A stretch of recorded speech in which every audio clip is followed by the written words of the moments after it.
para todos. Mi nombre es Diana María Amaya Quiroz, por profesión tecnóloga en gestión de recursos naturales. Pasadas secciones estuvimos hablando un poco acerca de lo que es la permacultura y ahondando un poco en lo que son los ambientes construidos. Y hoy vamos a hablar un poquito acerca de lo que es la climatización natural. Entonces, por definición, tenemos que la arquitectura bioclimática establece la relación hombre-clima. Cada realización arquitectónica concretiza un microcosmo más o menos estrecho con su ambiente natural.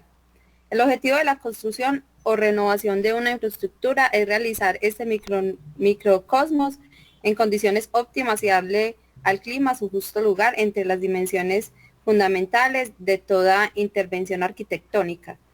La arquitectura definida en estos términos incluye al clima y la dinámica que éste implica.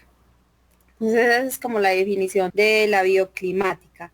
Entonces, en la parte bioclimática es vital la parte del clima, ¿cierto? Entonces, darle importancia a esa parte previa a la construcción, donde lo que se hace es una caracterización climática y se identifican las diferentes dinámicas que tienen las variables de temperatura, radiación, humedad relativa, precipitación y vientos, que son como los factores que más influyen en las diferentes sensaciones, por decirlo de alguna forma, que experimentamos los seres humanos, que somos los que habitamos las infraestructuras actualmente.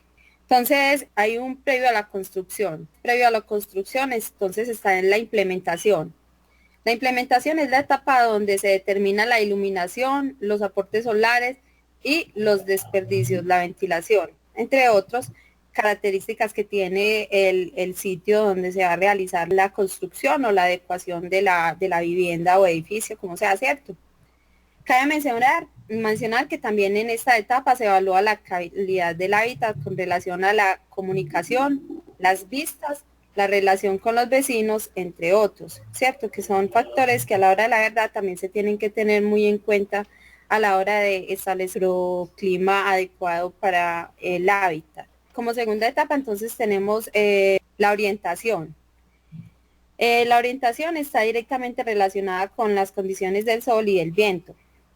En esta etapa se define la necesidad de luz natural, el interés a utilizar la radiación solar para calentar la infraestructura o por el contrario, la necesidad de protegerlo para que no se caliente. La presencia de viento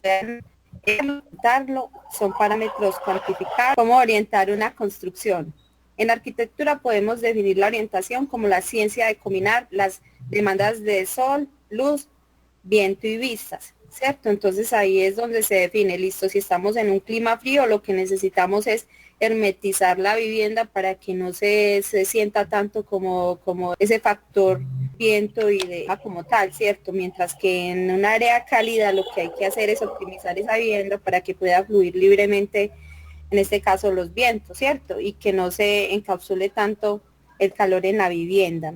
Acá continuando con las cosas que se deben de tener en cuenta, entonces luego de esa etapa previa está el diseño de construcción que está ligado directamente con esas condiciones climáticas, puesto que a la hora del diseño se define que vamos a poner paneles solares, pero la radiación del lugar no tiene las condiciones adecuadas para alimentar dicho panel, entonces estaríamos errando, ¿cierto?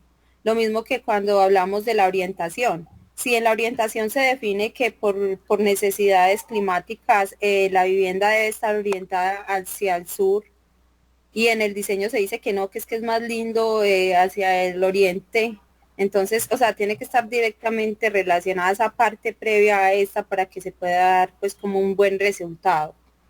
Tener en cuenta en el diseño el quitar o poner aditamentos según la época del año, toldos, pantallas, postigos, puertas corredizas, puertas con mecanismos manuales para permitir o impedir la entrada del aire, ventanas regulables en diversas posiciones y aberturas, aleros, marquesinas, parrillas, pargolas y vegetación.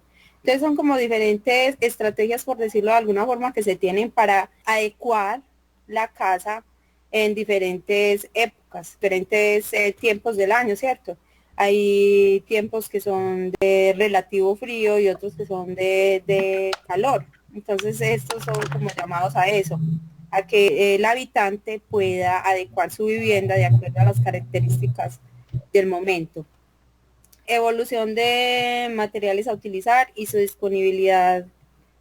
Evolución o evaluación de materiales a utilizar y su disponibilidad en la región. Entonces es como mirar lo que tanto hemos estado mencionando, bueno, que se encuentra en la región para no ir a hacer traslados innecesarios. Bueno, ahí está pues como la referencia bibliográfica. Me interesó mucho cuando estaba en la búsqueda de información, este documento que acá les dejo.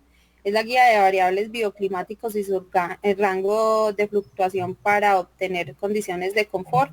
Confort es lo que logramos conseguir cuando adecuamos ese habitante con esas condiciones climáticas sin necesidad pues como de tantos artefactos artificiales. Entonces este documento, volviendo al tema, me pareció interesante porque fue uno que se logró entre una unión temporal del ICONTEC en Bogotá en el año 2003. Entonces llama mi atención porque es como más localizado, es más de acá, de Colombia, entonces por eso, ¿cierto? Entonces están en los referentes bibliográficos, pues como de los diferentes documentos que tuve en cuenta.